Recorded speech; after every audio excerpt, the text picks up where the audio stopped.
This week on the BackTable podcast, we've certainly had patients that have had double-digit positive nodes, most of those being microscopic in nature, but in that group of patients that we gave adjuvant chemotherapy to, none of them had recurred. So I think that it's, for the ones that get it, I think 2 cycles is usually enough. Now you could argue, were they cured with the surgery? No, because you gave them 2 cycles of chemotherapy, but the ones that were given 2 cycles, it seemed to be enough to treat if there was microscopic disease. It took care of it. So I think double-digit nodes positive, I think we're probably going to offer adjuvant chemotherapy to them. N3 disease, in this paper we've been talking about, they seem to do similarly actually to the N1 group, but it was a small group of that N3 patient, so it's hard to say for sure.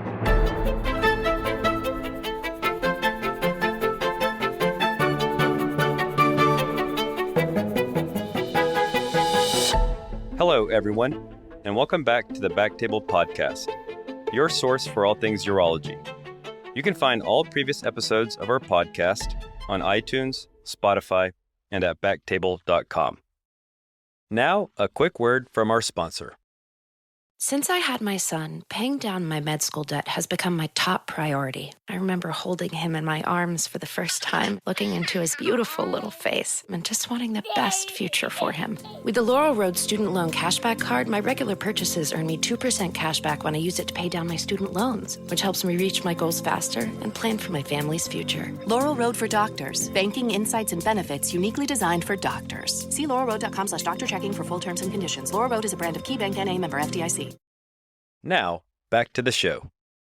This is Aditya Bagrodia as your host this week, and I'm very excited to introduce our guests today, Tim Masterson and Clint Cary from Indiana University. I don't think they need any introduction as true world experts at the mecca of testis cancer, which is Indiana. Thanks so much for coming on. Tim and Clint, how are y'all doing this evening? We're great, man. Thanks for having us. Doing well. Looking forward to it. Thanks, Aditya. Okay, good. So I thought we could just jump on into it. Today, the topic is retroperitoneal lymph node dissection, or RPLND, for early stage testicular cancer. And maybe we just kind of jump into stage 1A patients. So these, just for the listenership, are going to be patients that have T1 tumors, no evidence of nodes on their imaging, and no evidence of elevated markers. Are there scenarios where you all are offering or encouraging RPLND for stage 1A patients? I mean, obviously there's unique circumstances depending on the individual patient. I would say for the masses, obviously they're doing surveillance, right? Could you have a patient that maybe doesn't have access to come and get a surveillance or something like that? Sure, that's possible. Maybe they have mostly teratoma and don't have great access to follow-ups and things like that. Just kind of the obvious scenarios, but I would say the majority we're doing surveillance for stage 1A. Yeah, the only consideration I would make is somatic transformation. So if you have a stage 1A patient, but for whatever reason they have elements of transformed PNET or other forms of malignant features, then you would consider it for that, although that's a pretty uncommon scenario. Right. So the AUA early stage testis cancer guidelines, I think, highlight and calls out that clinical scenario, which is absent from NCCN and EAU. Kind of practice-wise, are you generally promoting that, encouraging that, or is this a consideration? Are you talking about somatic transformation or surveillance? Specifically RPLND for stage 1A somatic transformation.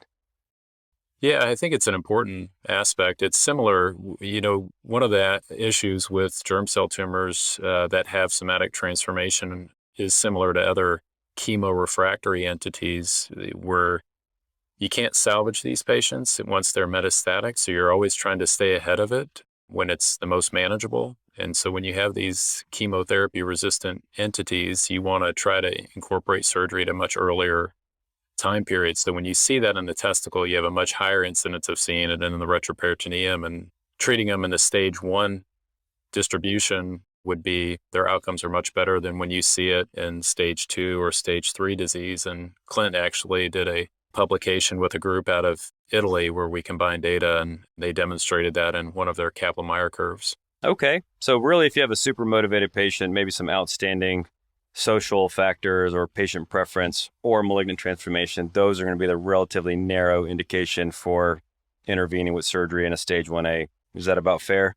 Yeah, you brought up something that I think we all see from time to time where everybody processes this cancer diagnosis differently. And so even though a patient may be stage 1A, they just can't deal with the anxiety of surveillance and they want to feel like they're being proactive. And you tell them you're going to be fine. Even if you have a relapse, we can deal with it and still cure you. They're very motivated to want to do something. And so we will see those occasionally. But yeah, the majority are most likely going to be surveillance.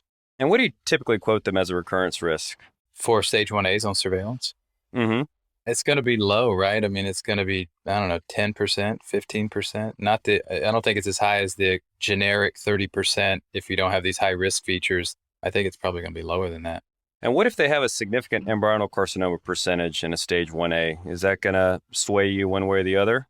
From my standpoint, not entirely. When you start getting into stage 1B and those with embryonal predominance, you do see this aspect of higher incidence of micrometastatic disease that rears itself over time on surveillance where you progress either systemically or in the retroperitoneum. So when you start seeing those higher risk features, when you risk stratify non-seminoma, then you start thinking about a more reasonable scenario where you offer people adjuvant therapy.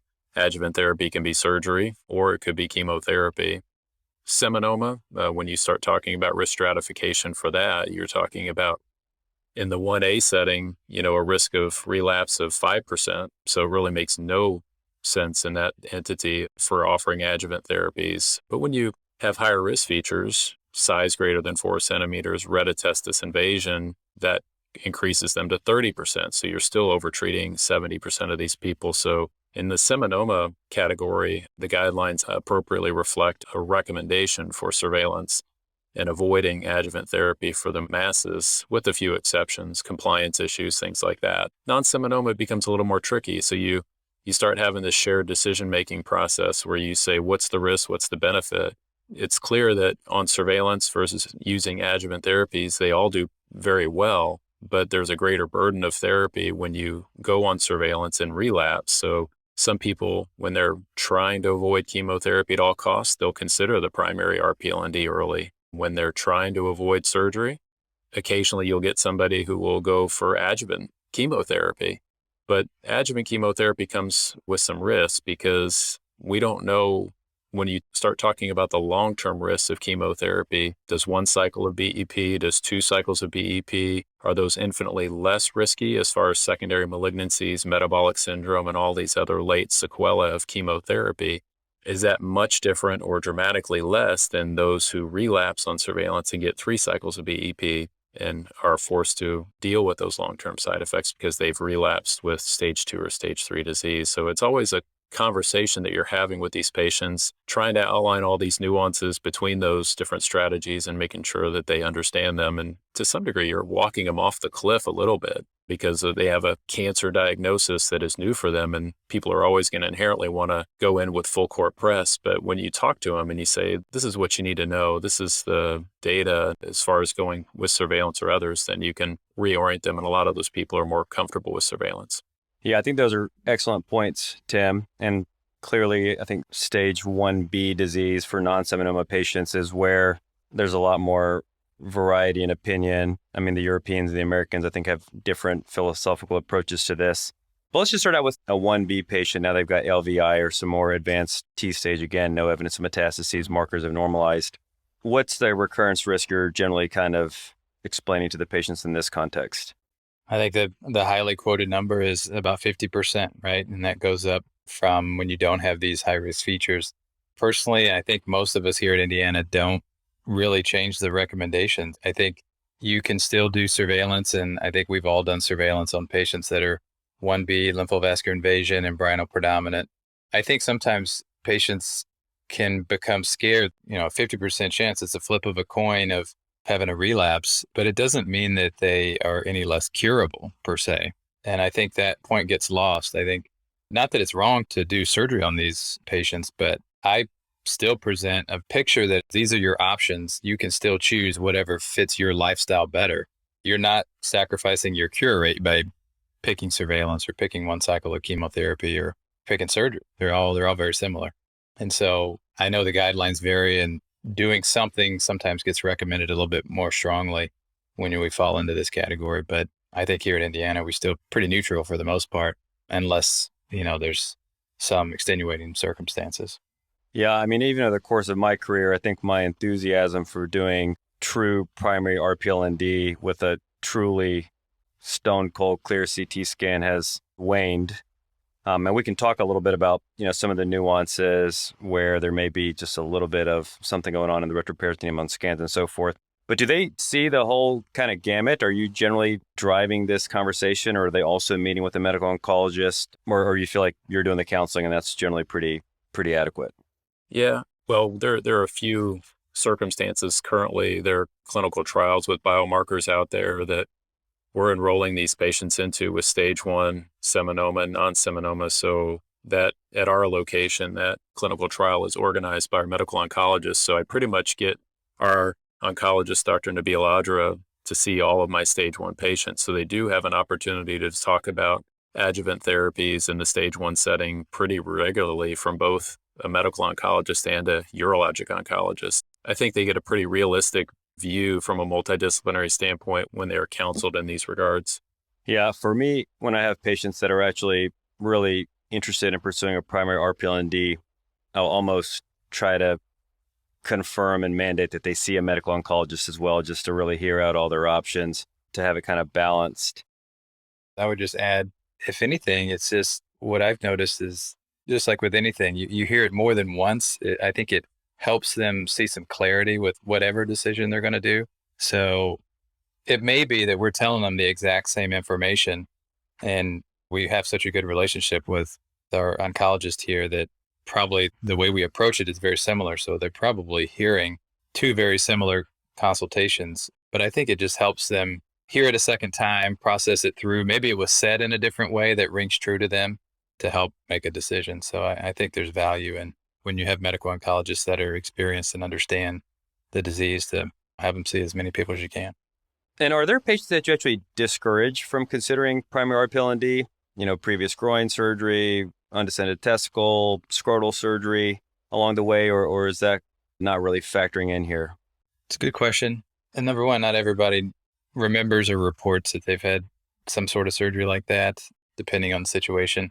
I don't know. I probably don't discriminate. I mean, I know that we all know that this can change the flow of the lymphatics and maybe a higher pelvic nodal recurrence or something like that. But I have not limited people's options if they want to do it, where you have never had to have surgery in that region before. Yeah, I would say something similar.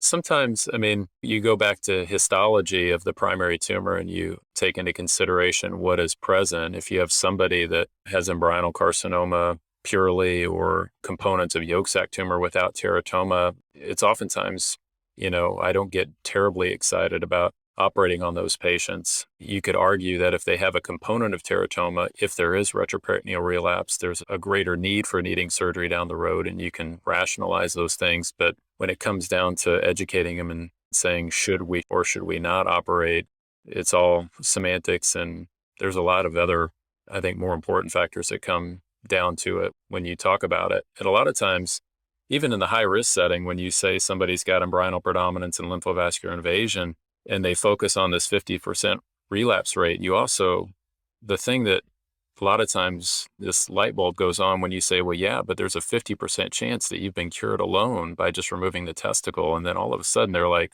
I never really thought about it that way. And so you can really put a lot of people at ease and alleviate that desire to want to do everything right now. Yeah, and maybe on the flip side of that, say, for instance, they've got a significant choriocarcinoma percentage where they may have a higher risk of hematogenous spread, where you go in and do surgery and maybe they sprout a lung met, either metachronous lung met several months down the way. Is that playing into it at all, or not really? Not really. I'd say, if anything, you're going to push them more towards surveillance, because if they do relapse, they're going to need more important chemotherapy, and doing 1 or 2 cycles of adjuvant therapy may be inadequate for them. And so you're probably more likely to push them towards surveillance. Yeah, exactly. That's kind of my thought process, is there is a real risk of either skip metastases. It's not through the roof, obviously, but it's there, or having synchronous retroperitoneal and pulmonary metastases. All right, so we talked a bit about the patient-specific factors as well as the tumor components. What about markers? So we'll walk through these with some chip shots. LDH, is that factoring into your decision making at all? I don't know about them, but I don't even check it. I don't even draw LDH. Yeah, I agree. There's some good data that's coming out of Toronto where they looked at their series of patients over maybe 10 or 15 years, and they looked at the role of LDH and sort of decision making in the clinical stage 1 setting, and it was falsely elevated in the majority of those patients. So if you're using that as a beacon for what to or what not to do, you're gonna make the wrong decision or the inappropriate decision based on that in the majority of circumstances. Yeah, I feel like many times AFP, so I would totally agree. I think most people that deal with some decent volume of germ cell tumor testis cancer don't put a lot of stock in LDH in early stage. What about AFP? Seems like AFP is always a bit of a cause of consternation. AFP is 12, 15. Does that get you excited or not excited? Yeah. Larry Einhorn has championed this AFP of 25 number.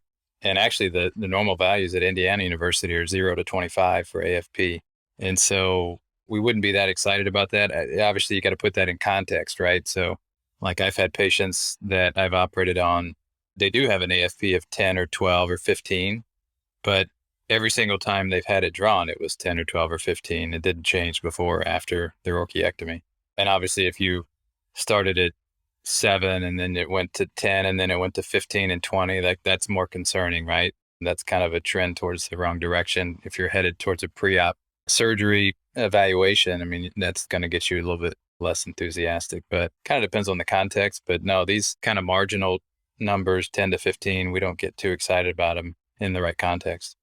Just to add an anecdote to that, I saw a patient that had been treated in an adjacent state, and he came over to see me because he had a large groin mass, which for the most part was just a postoperative hematoma that never really resolved. But his post-orchiectomy markers remained in the 17 to 21 range as far as his alpha-fetoprotein. And we kind of just decided to just trend that because it was well within that, it was below that 25 value, and it has never changed. And I followed him for his entire length of his surveillance over 5 years, and it never budged. It was 17, 18 repeatedly. So you can have high AFPs, and it's kind of like the trends with PSA, with prostate cancer. How does the PSA change over time? What are the kinetics of that? And I think that's a much more important role. And so that threshold of being less than 25 is proven relatively true for our patients over the 14 years I've been there. Yeah, I think you bring home a couple of important points. I mean, establishing a trend, low stable is obviously comforting, rising is problematic.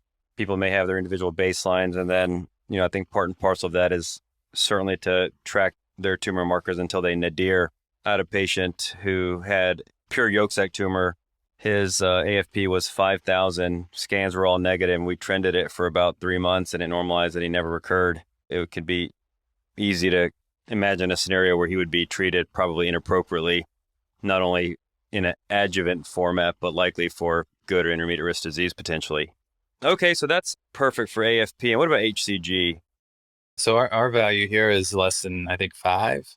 And I think it's a similar kind of conversation. I mean, obviously, another important point of HCG obviously is marijuana, right? So you got to ask about that if you have these kind of low elevations of HCG. But, marijuana is not going to make someone's HCG be 500. It is usually a kind of that low elevation. And you can, obviously have the guys stop smoking marijuana and come back and check it.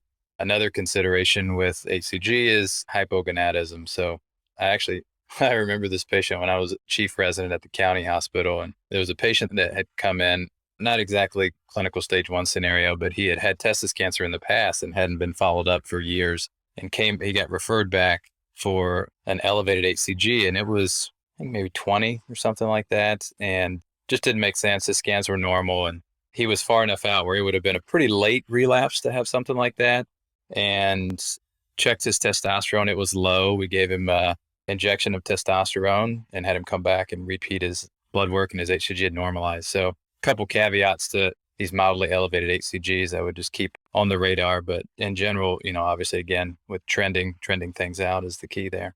And if they are a 1S, is that pretty much a contraindication for, if their markers are actually rising and you don't see anything on their scans, is that pretty much a contraindication for upfront surgery from your all's perspective?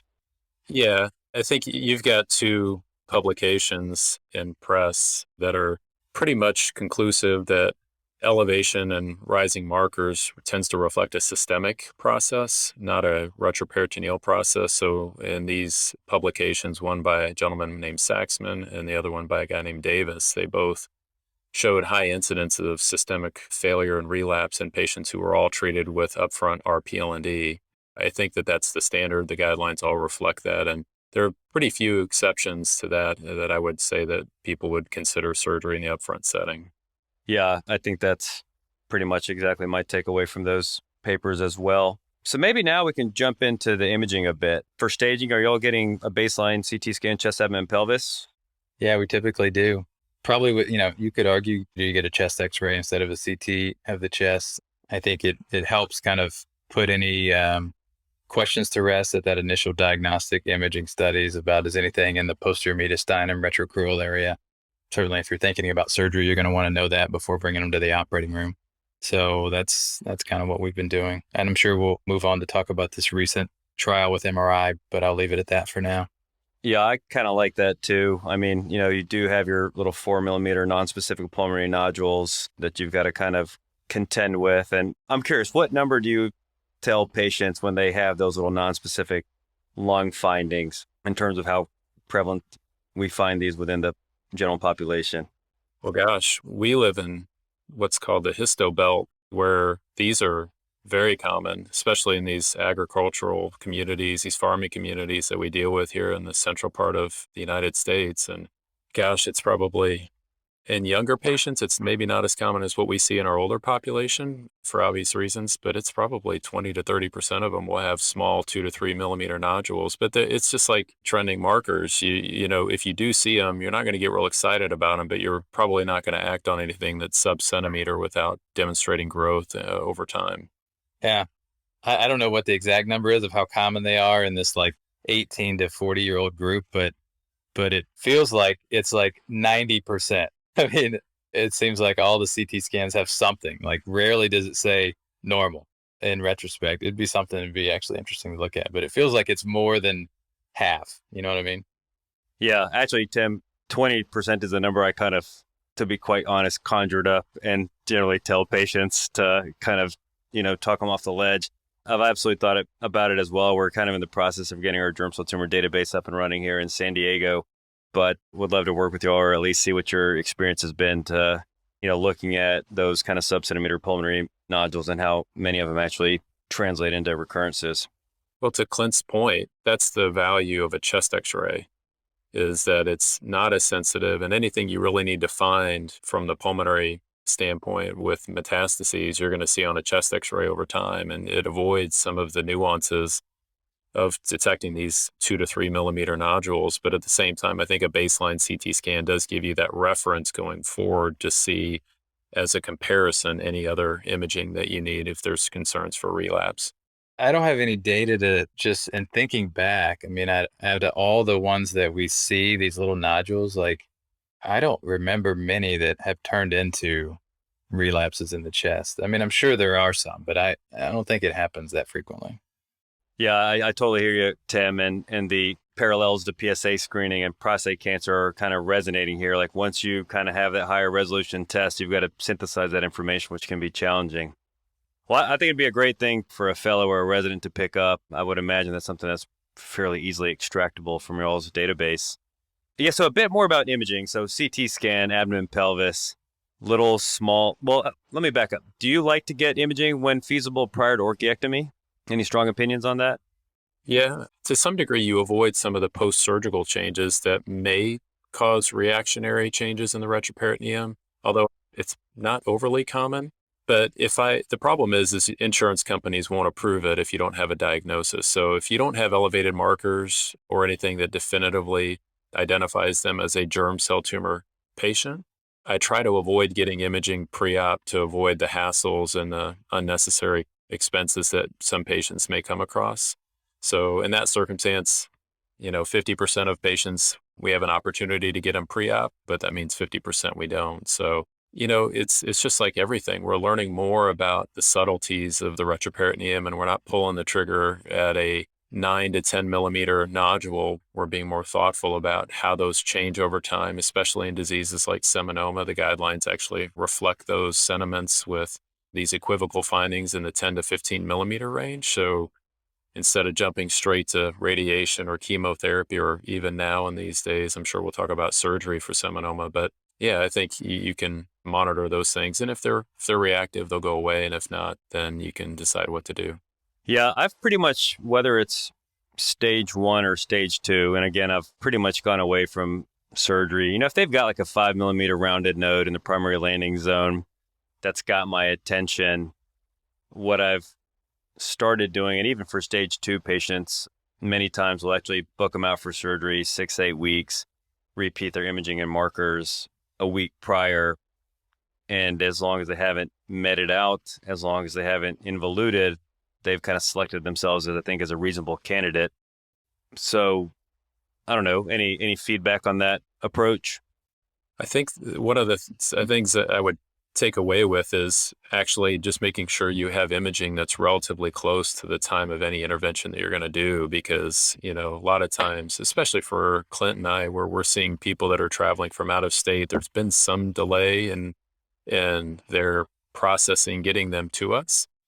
So, we're pretty diligent about making sure our scans are not older than 4 to 6 weeks at the latest, depending upon the circumstances. If you got growing teratoma, that's not as important after chemotherapy. But in this setting where they're chemo naive and you're trying to determine the therapeutic value of surgery in the stage 1 or stage 2 setting, it's always making sure you have the correct diagnosis. So making sure your imaging isn't too outdated.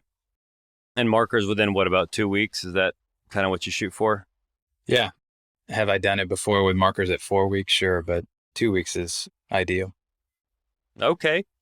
So maybe as we're talking about imaging now, we can get a bit into stage 2 land as well. So these are going to be nodes, masses confined to the retroperitoneum. Just kind of first pass, are you looking at the short axis, the long axis, craniocaudal? Are you taking a look at all bits of information? Does that impact anything here? As far as the size of the lymph node and what you're thinking about? Yeah, exactly. Yeah, I think Tim and I both probably gravitate towards axial imaging, but we'll look through the other. I know there was an abstract years ago now by Chris Sweeney looking at this craniocaudal measurement, and it did predict, I can't remember what the outcome was, whether it was relapse. I think it was maybe relapse on surveillance, but it was meaningful if that was over a centimeter, even though the short axis was less than a centimeter. I don't get too excited about that, but certainly the short axis measurements are going to be what drives decisions and ultimate size of lymph nodes and things like that. I would echo the sentiments on using the axial dimensions. And part of that is we're heavily influenced by Larry Einhorn's impression as far as how he manages those. He's very much focused on the axial dimensions and dismisses the craniocaudal for right or wrong. Okay, so maybe as we kind of start thinking about, before we move on to stage 2, for the stage 1B, walk me through like your patient counseling if they're motivated towards surgery. What can you expect? We've talked a little bit about the risk of disease. Ostensibly, these are going to be high-risk patients, about a 50% chance of finding something. But these are the risks: retrograde ejaculation, ascites, hernias, obstruction, etc. What's kind of your patient counseling like? So I think with retrograde ejaculation, we have data from Indiana that, stage 1B, you're probably going to do bilateral nerve sparing or unilateral template with bilateral nerve sparing. And that data out of here is there's about 99% of people will have normal ejaculation. If you don't save the nerves on one side, the side you're doing, but save the other, it goes down to, I think, 97%. I can't remember exactly, Tim, or that overall it was 97 or something like that. So I don't think for stage 1B that retrograde ejaculation is a large risk. It's obviously a small risk, but not anything substantial. Bowel obstructions for these clinical stage 1 disease, I don't remember the last true bowel obstruction. Most of these patients are going to go home in about 2 days, 3 days. Honestly, I don't know the hernia rate. They happen, but I don't know what that rate is. Obviously, the larger the patient, I think the little bit higher the risk of hernia. blood transfusion with this operation in stage 1. I don't remember a stage 1 patient that we've had to give a transfusion to. Well, I think maybe one of the more relevant side effects is just the risk for lymphatic leaks and chylosocites. And we would quote universally a 1% risk in this context. I think that's somewhat relevant in keeping that data in front of everybody, especially as we start seeing more and more minimally invasive approaches to this, because with pneumoperitoneum, you lose that ability because the lymphatic system is low pressure. So the pneumoperitoneum suppresses that ability to visualize that leak and identify it. And so if you look at some of the data out there, their chylosocites rates in early stage primary RPLNDs perform minimally invasive are up to 30%. There are people who also quote, less than 5% rates, but they're all higher than what you see with open. And it's one of the main limitations that you see with those approaches. So keeping that understanding what those differences are between open versus minimally invasive approaches, I think is important. Yeah. I mean, Clint, it seemed like you're almost like racking your brain for complications. And I think that's really kind of where we are with modern primary RPLND. That's kind of what I have in my head is 1% chance of retrograde ejaculation, 1% chance of chylosocites, and the rest of it really should be extremely low probability events. I think that sounds totally fair.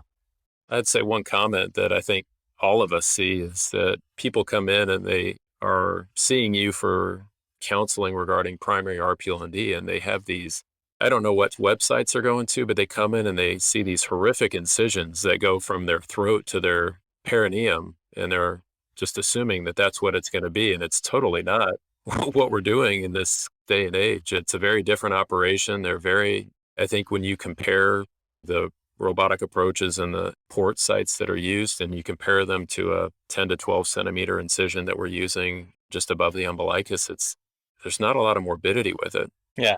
I don't know what website that is, but you are correct. Everybody finds wherever that incision is that was made in 1985, and that's their expectations. 100%. I think that's universal. I've seen it and heard about it that, it's going to be a 7-day length of stay and you're going to be filleted open. But I think we're beyond that. We'll talk about some of the perioperative pathways here. So for stage 2 patients, who are kind of your ideal candidates when you're looking at their imaging? Is this solitary nodes, less than 2 centimeters, primary landing zone?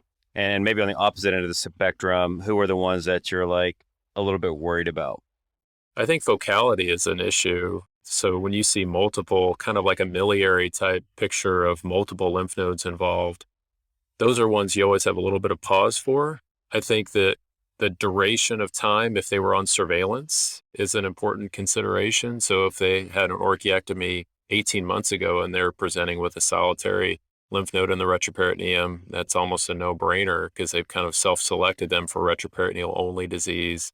The primary histology, is there teratoma, is there not teratoma? Is it a pure choriocarcinoma? Is there somatic transformation in the primary tumor like we talked about before? So those are all things. Size is something that falls on the spectrum. The larger the mass, historically the data would suggest the greater chance of systemic progression beyond the retroperitoneum, either to retrocrural, mediastinal, or visceral metastases. So those are the things that I think come to mind when I'm looking at CAT scans mostly. Absolutely. Yeah. I mean, I think to me, the biggest turnoff for considering RPLND is going to be multifocal disease. More than 3 lymph nodes, I'm starting to get a little less excited.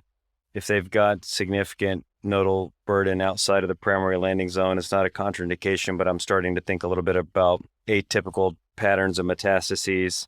What about you, Clint? Yeah, I think it's very similar. Multifocal disease with disease outside the landing zone is concerning. Pure embryonal carcinoma with multifocal disease, I think, is the most risky to do. We rarely see pure choriocarcinoma is pretty rare to see that. I mean, usually those patients are presenting with cannonball lung metastases and HCGs of a couple 100,000.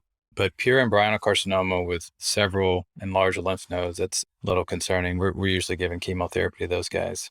Sure. Clint, what is the incidence or the number of patients that you've seen over the years where they present with a contralateral metastasis as an isolated evidence of disease?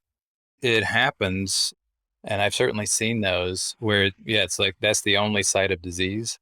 It happens. It doesn't happen a lot. I can remember 5 patients, so not many. Yeah, I mean, maybe one or two. And what was the incidence of having ipsilateral disease at the time of surgery? Of the ones that we operated on, I have operated on some. I don't remember exactly why. I don't remember the scenario right now, but they usually have disease on the ipsilateral side, I think is what you're getting at. So yeah, just to bring around Aditya's point about disease outside of the primary landing zone, we have seen a handful of patients that come and present with predominantly just a solitary lymph node in the contra. So it's right-sided aortic and they've got a para-aortic lymph node. You tend to see miliary kind of microscopic disease, why the growth kinetics on one side are different than the other, but you do see that. Now, if you have like vascular anomalies, situs inversus, or some other weird vascular vena cava duplication, kind of all bets are off, but those are also pretty rare circumstances. Yeah, I mean, I think more commonly will be like a right-sided testis cancer patient who's got intra-caval nodes and periaortic nodes with nothing in the pericaval distribution, or a periaortic node and then a pericaval node with nothing in the intracaval is not common, but not unheard of.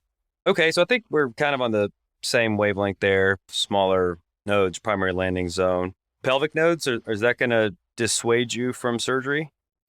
Obviously, everything depends on a little bit of a scenario, but in general, I think I would say you're going to be a little bit less excited if you have pelvic nodes and retroperitoneal nodes.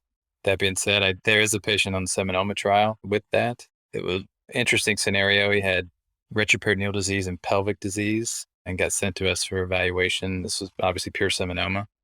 We repeated his scan and the pelvic lymph nodes normalized in the interval and the retroperitoneal stayed the same size. And so we put him on trial, and for some reason I decided to do his pelvic lymph node dissection as well, and that node was positive as well as the retroperitoneum. And he is 5 years out without a recurrence. Not advocating for doing that on everybody, but I think in general, if you have pelvic nodes with retroperitoneal nodes, you're probably not going to be excited about surgery. Yeah, that's interesting. I mean, whether that's a partial immune-related phenomenon or kind of a similar type of blood supply issue, which is a philosophy, I suppose, of burnt out primaries, that is interesting. And it's a good thing you didn't just let that one be, assuming it involuted, I think. You also have that aspect of time. What is the time to that recurrence from their initial diagnosis that still comes into play? So yeah, you get an initial CAT scan after an orchiectomy and they've got retroperitoneal and pelvic disease. Most of those people are going to get chemotherapy. But you have somebody that's been on surveillance for 2 years and then they have something that shows up in the pelvis as an isolated abnormality. You probably operate on those patients. Completely. Okay, so we've kind of decided that surgery is going to be the way to go, regardless of the context. We've counseled our patients. Whenever I review the imaging with the residents and the fellows, I'm, in addition to the nodes, really make sure we walk through the relational anatomy of the right renal artery and the left renal vein, just to make sure that it's not duplicated or low, where you're going to be getting your intracables and end up doing something that you don't want to do. But now we've decided for surgery. So leading up to surgery, sperm banking for everybody? Yes, no? I don't have everybody sperm bank. I mean, it kind of depends on what we're doing, right? But no, I don't have everybody do it. I mean, we counsel them about it, right? And say, you can bank sperm. We have obviously places here in Indianapolis. A lot of our patients obviously are coming from outside of Indianapolis. So if they're going to do it, they're doing it where they're coming from. But I don't mandate it for everybody. No, I think it's important to have the discussion about it, just understanding ahead of time that there could be a very small impact on fertility. The good news is if for whatever reason that was omitted and they lose ejaculatory function, you can always still harvest sperm from the remaining testicle despite that. But you always want to give them the option. But I would say very few people do it in my experience. And what about high-fat meals or anything like that kind of heading into the day of surgery? I do it. I tell them, go get a cheeseburger, go get a big vat of ice cream, steak, whatever. We got St. Elmo's here, so I send them down the street. They probably owe me a free meal for all the people I send over there. So if anybody from St. Elmo's is listening, I could use a steak. But I think it's very helpful.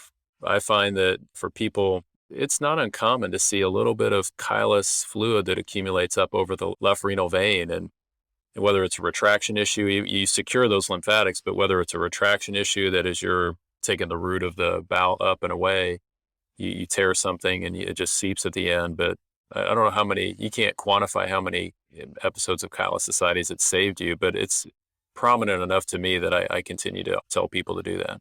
I was say it seems like a pretty minimally invasive intervention that may help and probably doesn't hurt that much.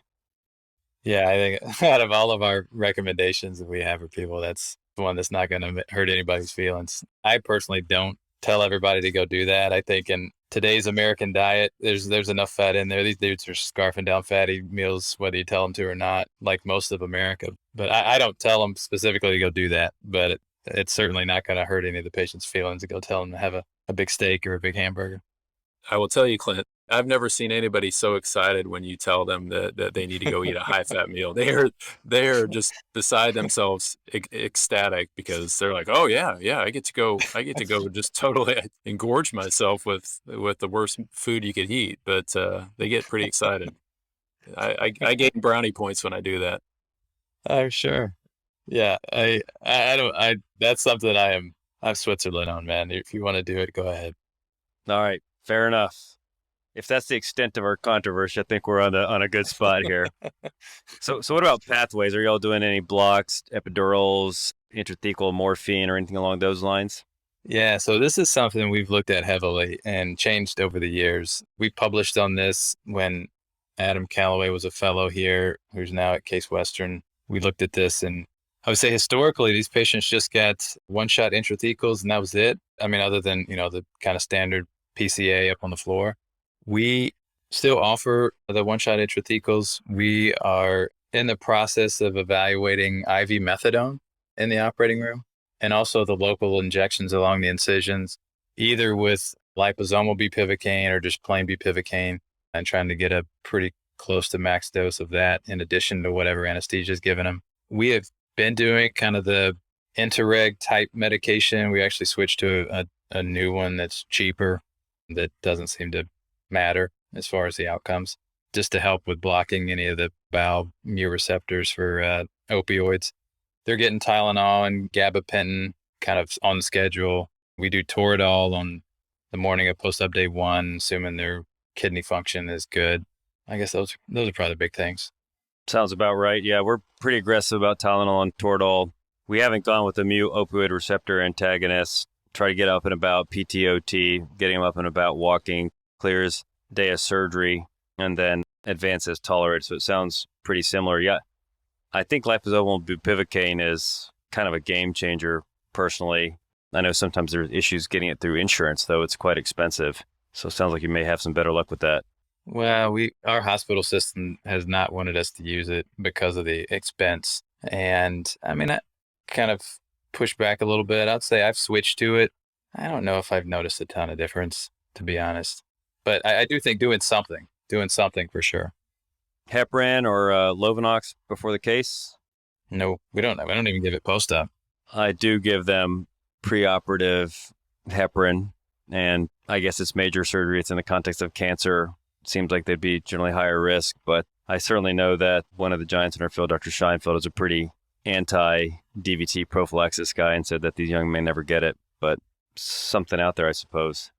I'd say I'm pretty heavily influenced by Joel's practice in that regard. He got in my head. I drank the Kool-Aid in that regard as far as not using any DVT prophylaxis for the risk of what he would tout as greater risk of lymphatic leaks and cholestasis. I actually don't know Rich Foster, what his opinion would be as far as another high volume surgeon historically, what they would do, but I'm pretty sure Rich never used it. Yeah, I can tell you he never used it. The only people he used it on were people that came in post-chemotherapy. They had some sort of DVT of some sort while getting chemotherapy. He would use it on those patients, but not any other time. No other, not even post-chemos if they hadn't had a history of DVTs or PEs. So we've gotten to the operation, I suppose. And you mentioned templates a bit earlier. Who are going to be your candidates for modified templates? We talking primary or post-chemo?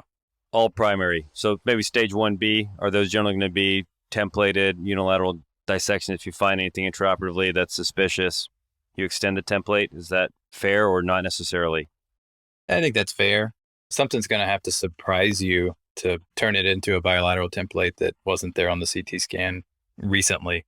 I think once you start, like Tim was mentioning earlier, the larger the size, you may consider doing a bilateral. But I think for we're talking about stage 1B. So yeah, for stage 1B, these are going to be all templates here, unless I guess the only other caveat would be if it was one of these rare embryonal rhabdomyosarcomas or Sertoli cell tumors or Leydig cell tumors. Is kind of getting out of the wheelhouse of standard germ cell tumors. But a standard germ cell tumor, clinical stage 1B, we would do templates for those. Stage 2, clinical stage 2, so some nodes on their scans. Are those bilateral full templates? Unilateral extended templates? Seminoma or non-seminoma? Let's start out with non-seminoma. I think the majority of these, if they're unifocal, primary landing zone, I think it's a no-brainer for a template. If you start having any concerns about focality, and when you start seeing multiple lymph nodes, I mean, here's the problem. Like there's so many nuances with this disease that it's very hard to be algorithmic about it. Like, for instance, if I have an interaortic caval lymph node that sits right at the junction with that pre-aortic space, I may sneak over a little bit and do an extended fold right template and take some of the upper para-aortics. So I think it's hard, but if you have something that's pre-caval and you're taking all the interaortic cavals, I don't think that you run much of any risk, and the long-term data would suggest that these patients all do as well as bilateral template patients, with 15-year data. So yeah, I think a lot of these, there's always going to be little things that are in our head that when we're doing these that are going to trigger an expansion of the template contralateral or even towards the pelvis in some circumstances like Clint had with his patient. But I think for the majority, at least at our institution, they're getting templates. Perfect. And so now, you're kind of walking through, we talked about fairly small incisions, 10, 12 centimeters, typically supraumbilical and maybe just below, I guess, if they're obese or if, they got a short distance from their xiphoid to their umbilicus, there's a little bit of tighter working space. You reviewed the anatomy, the vessels and so forth. Surgical techniques, do you divide lumbars and control them for all of these patients?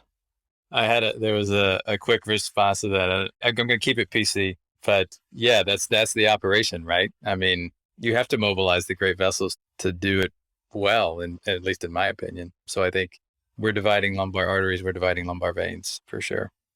Yeah, when you look at data, Jim McKiernan, I think, published some of the data from Sloan Kettering back in the day, and then we more recently have published our data looking at reoperative RPLND, and the most common indicators for needing a reoperative RPLND were lack of division of lumbar vessels at the initial operation as one of the main predictors for that. And so I think if you don't do that, you run the risk of leaving disease in that retrocaval or that retroaortic space, and there's nodes there. So if you don't do it, you're putting the patient at some risk. So you talk about a therapeutic operation, you got to do it right. Totally agree. And it's outside of the scope of this, but I feel like you define what your operation should be and how to best do that and make sure that however you approach it doesn't compromise on any of those principles. I think another one that I always harp on is delicate tissue handling. If they've got a clinical node, I'm pretty neurotic about not grabbing it, not rupturing it, not doing anything along those lines. And I actually think that's probably part of the reason that we've seen some atypical patterns of metastases and so forth in the minimally invasive experiences where you've got really technically skilled surgeons that may kind of treat this like prostate cancer more so than testicular cancer.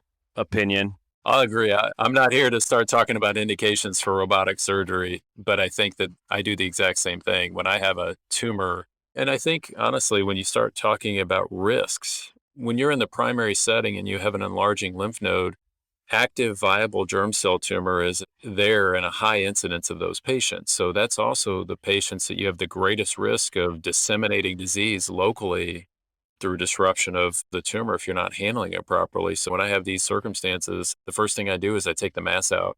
And once the mass is out, then I determine whether nerve sparing ipsilaterally is feasible. And then I do my rest of my dissection. So I'm very diligent about that being the first thing that I do. So when I was kind of thinking about this, the things that I typically talk to the residents about or the fellows about are delicate tissue handling, make sure you control your lumbars, complete mobilization, understand that relational anatomy so you don't bag a lower pole artery or something along that line, identification of critical structures, and then lymphostasis. So I typically use a combination of clips and the ligature device, and then whether it's data-driven or not, I'll typically use a tissue sealant like VistaSeal or TisSeal at the end of the case, and then reapproximate the posterior peritoneum as one final bit to ostensibly keep the retroperitoneum somewhat retroperitoneal. Anything above that you all are, that's a part of the July 1st is upon us, new fellow. Here's the things that, if you don't do them, you're going to observe the next 5 RPLNDs? I think one of the things that when you start taking somebody through this operation, whether it's a chief resident, a new fellow, whatever, one of the things that I think you have to realize that the flow of lymphatics is caudal to cranial. And you have to realize that you're dealing with these channels that follow the venous circulation back towards the heart. And you have to isolate them proximally. You have to isolate them distally and secure them, whether it be up over the renal vein or down along the iliacs. Or else down low, you'll get a lymphocyte. Up high, you'll get chylosocietes. And so the other thing is when you are manipulating, you bring up being delicate with the tissues. You can create a lot of shearing forces on those lymphatics if you're not careful with how you're securing them. And it may not be a tear in the lymphatic in your field. It's going to be maybe higher up near the tail of the pancreas, up near along the root of the SMA, where you have these lymphatic leaks that are technically out of your field. So I'm always really trying to get into the residents and the fellow's head about trying to be delicate and atraumatic when you're ligating and dividing these lymphatics.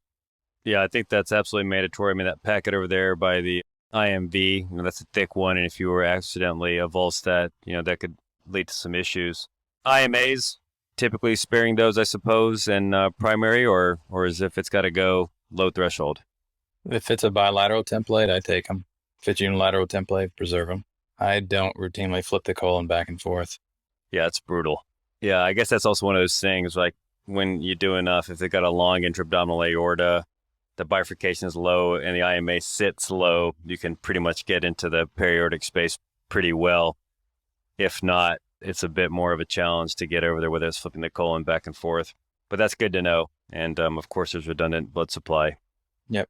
What about postoperative diet? There's always a little bit of this and that about low-fat diets, et cetera. Do you all do that or not do that? I find that we get the most questions about this. I mean, we get a lot of questions, right? But I feel like Tim was talking about earlier, everybody finds the guy on the internet with the incision that's 100 feet long. Everybody reads that you got to have no fat in your diet. I actually don't know what Tim does, but I am probably more loose than most. And that probably came from Rich Foster trained me to do this predominantly. And he was very lax on people. Obviously you don't want people to go back home and use their pre-op diet that Tim's given them, steaks at St. Elmo's. But I haven't been very prescriptive about this amount of fat this day, this amount of fat this week. It's very general, I guess, is how I would counsel them. Don't go back and eat pizzas and hamburgers every night when you get home. Not that they'll be able to really tolerate that early, but I personally am probably more lax, definitely than the internet. Does that sound about right, Tim? Yeah, I was influenced quite a bit by Rich Foster regarding that issue. It's one of those things, there's no data to suggest that a low-fat diet prevents chylosocieties.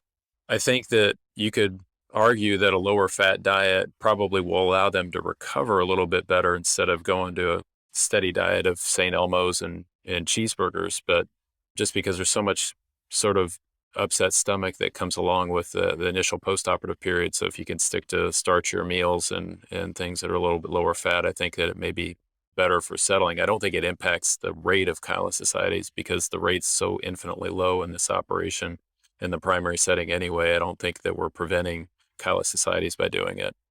I'll say, if anything, all that being said, I do feel there are certainly some patients don't care. They're going to eat whatever sounds good to them. But there is a subgroup of patients, I feel like they would benefit from, you should do this on week 1. You should do this on week 2. They want some of that. They want that information. Maybe we should give them something like that, but we've been very, very general, I think, in our recommendations. Yeah, actually, I think you're probably totally onto something, Clint. I always tell my patients that, at noon, take 1,000 milligrams of Tylenol. At 4, take 800 milligrams of ibuprofen. At 8, go back to the Tylenol. Not because I think that that's like absolutely critical and mandatory. I think something prescriptive sometimes is empowering to patients. And I personally, if they're obese, will sometimes, whether it's primary or post chemo, just tell them to stick with the low fat diet as a general health thing, not so much kind of ascites based. Yeah.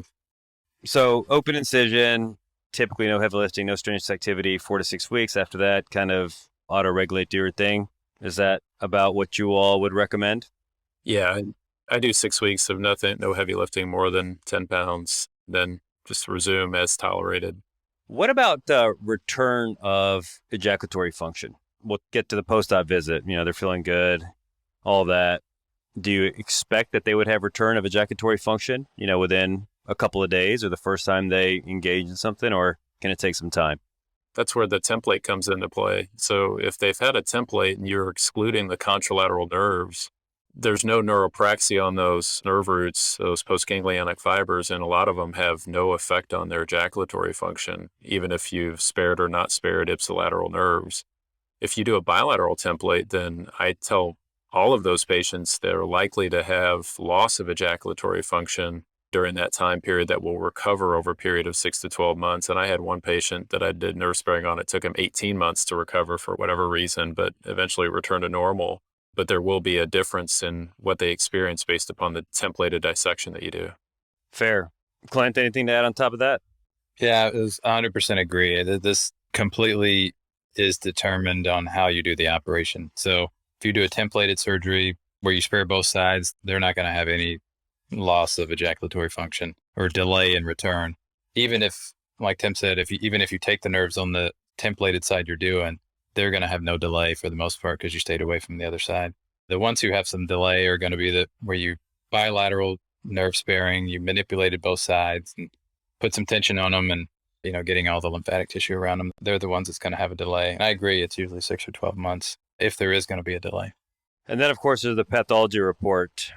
So maybe we'll start with the low-hanging fruit, pathological N1s. I mean, of course, you guys had a really nice paper out on this recently, but just practically getting into it, pathological N1s or any of those patients even being counseled towards adjuvant chemotherapy?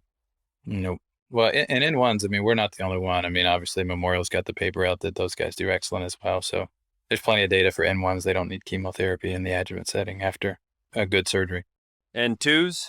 So N2s is where it becomes more controversial, right? That was one of the big points of this paper that we just put out. We think that 2 cycles of chemotherapy after surgery is overtreating a good majority of people. And that's what the recent paper showed that's coming out in JCO. And is that EP or BEP if you were to decide for something adjuvant? EP times 2 or BEP times 2? What's your all's preferred adjuvant regimen? It would be BEP times 2. Yeah. Okay. I mean, at Memorial, they've got a case series of about 100 patients. And Tim, I don't know if it was any different when you were there, but we generally were pushed towards a paper by Konda Gunta and company that suggested that EP times 2 was a decent option. Strong opinions or medical oncology patient specific? But if I recall, the issue is that N2 and N3 patients are sort of lumped together in that process as far as the risk factor, that 50% chance of relapse after primary surgery in those patients. And so if that's the only data that you have, not stratifying them into subgroups, then you're going to wind up overtreating so many patients. And the data that's coming out shows that in patients that have pathologic N2 disease, we're overtreating 85% of these patients with adjuvant chemotherapy. And in this context, we're not dealing with, circumstances 20 years ago where we didn't fully understand the long-term risks of chemotherapy. Any chemotherapy should be avoided if it's unnecessary. And when you're overtreating the majority of those patients that are N2 pathologically, which is what our data is showing, then it's the first data that would say that it's reasonable to consider it. It doesn't mean that you're wrong by giving adjuvant chemotherapy for N2 patients. In N3, you could certainly argue there's a strong reason to consider it. But we're overtreating a lot of patients. And that data, when it came time that was one of the things when we were doing the AUA guidelines and trying to figure out what the indication should be for adjuvant therapy, there really wasn't any good data at the time to say that surveillance is acceptable. And so the guidelines reflect adjuvant chemotherapy, but hopefully over time that'll change. I thought it was a great paper. And I mean, I think generally the field is absolutely shifting towards We're trying to really stick to monotherapy, avoiding dual therapy in these early stage cases. Do you feel like, getting to the weeds a bit, a smaller node with extra nodal extension, is that any different than 4 to 5 nodes? Does that impact things much? Or generally, if you were in there, you felt good, you cleaned things out, I think that also counts for something as well. If they're rounded nodes that really weren't adherent. I mean, even going back to the preoperative imaging, if you see this like miliary or encasing type of nodal packet, like that's not somebody that I think anybody's too keen on operating on. But any of the substratification for N2, does that really factor in or not really? I don't think so. I mean, extranodal extension, it wasn't reported consistently enough for us to be able to comment on it. And so not this, we don't have data to really say strongly. I mean, I think we can have an opinions whether we think it matters or not, but we just couldn't pull it out of our data set with pathology. I mean, I guess we could have had our pathologist go back and try to look at slides, on old patients, but we didn't do that. And it wasn't in all the reports. So it certainly could be a factor, could be something that could be looked at in the future to kind of further substratify patients, but not quite there yet. Yeah, I don't think so. Yeah, I mean, you can look at extranodal extension across a variety of different diseases, and it portends a worse prognosis, bladder cancer, penile cancer, among others. But I've had reports where there was extranodal extension, in somebody with pure teratoma. I worried zero about that patient having a local recurrence because they had extranodal extension and increasing the risk for a relapse. So there's no data to support one way or the other, but it's not unreasonable to study going forward, that's for sure. Right. And I think even like, the N3 patients, granted it was a relatively smaller subset, which you'd probably expect in terms of patient selection, but, a 5.2 centimeter pure teratoma, that's N3, but they're probably going to be just perfectly fine. Or maybe there was some compelling indication or contraindication for chronic kidney disease, polycystic kidney disease, whatever, for your N3s. And if you go in there having done a good operation, the limited data from your old paper would suggest that they're probably still okay to watch. Yeah, and we would watch those patients with N3 disease that are, just large teratomatous masses. We would not offer any adjuvant therapy for those patients. Sure. And are there patients that you're actually leaning towards adjuvant therapy that have nodal disease? I mean, if they have 24 out of 28 nodes or something terrible like that kind of came out of the blue, I suppose, yes. Or maybe just let them declare themselves because they're probably going to require good risk-directed chemotherapy in short order. Who are the patients, I guess, that you're actually leaning toward adjuvant therapy? I think that's probably it. I mean, we've certainly had patients that have had double-digit positive nodes, most of those being microscopic in nature, but in that group of patients that we gave adjuvant chemotherapy to, none of them had recurred. So I think that it's, for the ones that get it, I think 2 cycles is usually enough. Now, you could argue, were they cured with the surgery? No, because you gave them 2 cycles of chemotherapy. But the ones that were given 2 cycles, it seemed to be enough to treat if there was microscopic disease. It took care of it. So I think double-digit nodes positive, I think we're probably going to offer adjuvant chemotherapy to them. N3 disease, in this paper we've been talking about, they seem to do similarly actually to the N1 group, but it was a small group of that N3 patient, so it's hard to say for sure. And then afterwards, do you get a post-operative CT scan 4 months, 6 months down the way? And if that's clean, are they free from abdominal imaging? Or do you periodically image the retroperitoneum? So with positive nodes, I think we would continue to image the retroperitoneum. If you did a stage 1 patient or a stage 2 and it turned out everything was negative, you wouldn't necessarily need to repeat abdominal imaging. But with positive nodes, we tend to continue with abdominal imaging. And then, Tim, you'd mentioned earlier for seminoma patients receiving primary RPLND that you maybe suggested that you would consider a bilateral fold template. Am I reading too much into this? Yeah, we don't know. That's the problem. So I think if we say that bilateral templates are reasonable, it's by default because we don't have good data to understand the exact metastatic pattern. It's not like we have 40 years of data for stage 1 and 2 non-seminomas that have been operated on to see what the pattern of relapse is through mapping studies. We just don't have that with seminoma. But over time, we'll learn more and we'll be more thoughtful about who we do templates on and who we don't. But I think at this time, and early on, I thought we applied similar approaches as what we do for non-seminoma as far as criteria for templates. And both Clint and I both have been burned with isolated patients, but Clint would argue that we've now gone to bilateral templates for a lot of these patients, and we're seeing no contralateral disease, and we're over operating on them. So it may have been just a few patients that kind of were throwing off our early experience and pushing us towards bilateral templates for those. But we may, over time, as we get more data, go back to templates for selected patients. I think one of the things, and Clint can comment on this, is the timing of that relapse again. We talked about that earlier in different circumstances, but some of the data from our recent abstract at the AUA, and eventually it will be published, we'll be looking at the pattern of relapse with those patients based upon the timing of their retroperitoneal disease from initial orchiectomy. Yeah, and in the paper that was recently in JCO, I think in your all's seminoma surgical experience, very impressive, 70 patients or so, if I recall correctly. It seems like if there is a relapse, that typically those patients are going to be treated with chemotherapy. Are there scenarios where you go back in, if they had a pelvic recurrence or contralateral retroperitoneal recurrence in RPLND part 2? I think it has to be the right scenario. I don't think you can say you'd never do it, but I think it's going to be more often chemotherapy than surgery, I would say. It also depends on timing, right? I mean, if somebody has a relapse, an isolated relapse 2 years down the road, maybe be more excited about reoperating on that patient versus someone who recurs at the 4-month CT scan. But I think the majority will wind up being treated with chemotherapy unless you fall into that right scenario where more surgery makes sense. Yeah, I had one patient who about 16 months after his initial RPLND developed an obturator lymph node. And it was bizarre enough where I actually thought that, surgical sampling and both the diagnostic and therapeutic procedure kind of made sense, and something we do all the time for prostate and bladder and so forth. And it turned out to be seminoma, and we kept an eye on him, and he's about 2 years out, disease-free.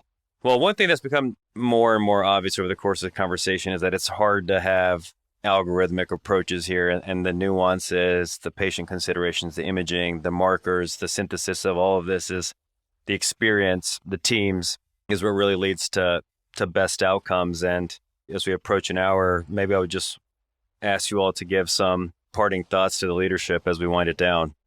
I mean, you summed it up right there. I mean, as much experience as we're able to get here in Indiana, I mean, we don't have it all figured out. Before you jumped into this little wrap-up thing, I was going to tell you about a time, we've talked about how experience matters, and yeah, we do really great at surgery. Well, we also mess up too. And I mean, one example with the seminoma group that we're continuing to learn about is it was a patient that was on surveillance and relapsed. And I don't know if you do this, Aditya, but a lot of times, especially Larry Einhorn, he'll get the initial abdominal pelvic CT.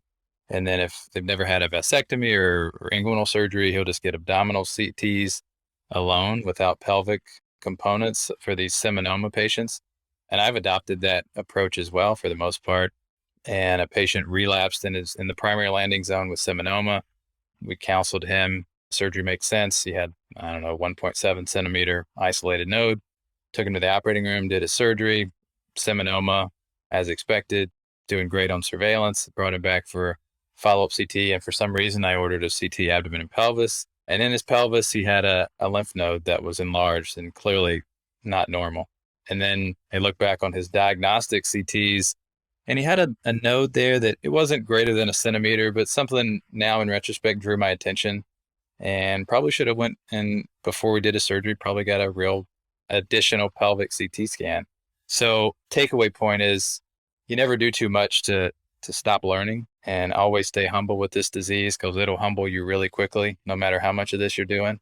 And as Larry Einhorn will tell us all, seems like on a weekly basis, the more he knows about this disease, the less he knows. So I think the important point is it's good to have experience, continue to gain experience, but you got to stay humble with this because it'll do that to you pretty quickly.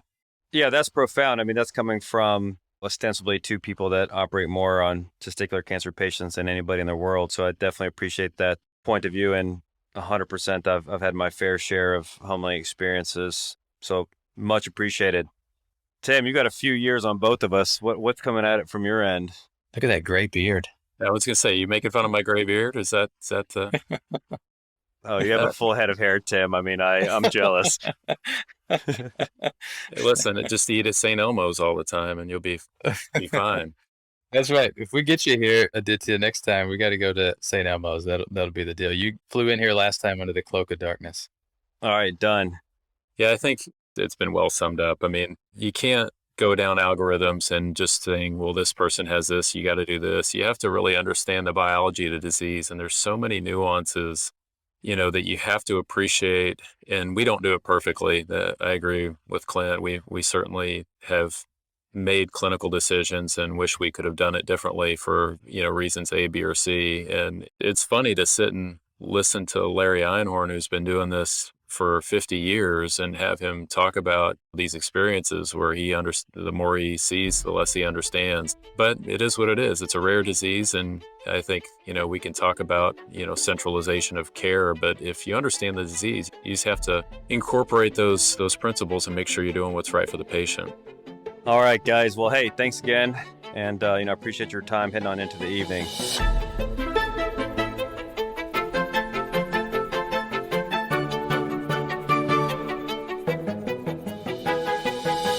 Thank you so much for listening. If you haven't already, make sure to subscribe, rate the podcast 5 stars, and share with a friend. If you have any questions or comments, DM us at _BackTable on Instagram, LinkedIn, or Twitter. BackTable is hosted by Aditya Bagrodia and Jose Silva. Our audio team lead is Kieran Gannon, with support from Caleb Hodson, Josh McWhirter, and Ness Smith-Savadoff. Design and digital marketing led by Brian Schmitz, with support from Ishad Sangwan and Vedavi Patwardhan. Social media and PR by Chi Ding. Thanks again for listening, and see you next week.